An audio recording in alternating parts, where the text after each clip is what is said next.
Going into its second weekend, Thor: Love and Thunder is facing a uphill battle when it comes to the box office. Whether it's going to be attributed to no interest for Thor in general, the critical reviews and the fan reviews, we'll look at all that right after the intro.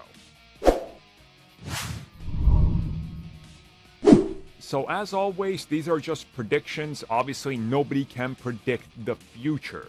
So we don't exactly know what exactly is going to happen with Thor: Love and Thunder, but seeing as to how the film has had a decent week, all things considered, when you compare it to Doctor Strange in the Multiverse of Madness, typically falling about 1 million behind that film every single day, starting with Monday up until Thursday. Obviously, you can sort of see a trajectory in terms of what to expect this follow-up weekend.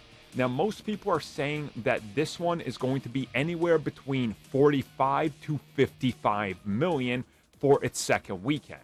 Now, if you compare this to the opening weekend, that's really not that good, but at the same time, it's a expected drop of around 60-ish%. So again, you're going to have to look at the bigger picture here.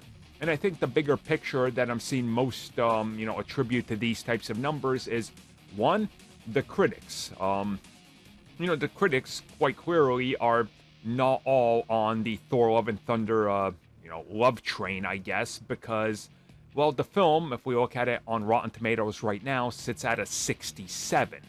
So that's indicative of that. But on top of that, the critics aren't the only ones, because the fan reviews are also all over the board, and I've seen quite a few people respond with, well, I don't know if I want to see it now. Do I want to spend my money going to see this film that I may or may not like when it's going to be on Disney Plus within the next 6 weeks?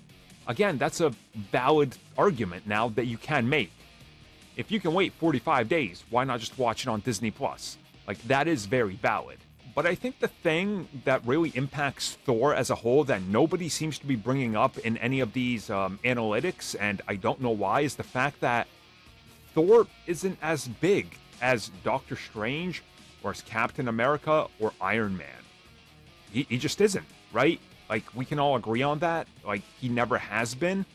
And the last Thor film certainly wasn't close to 1 billion.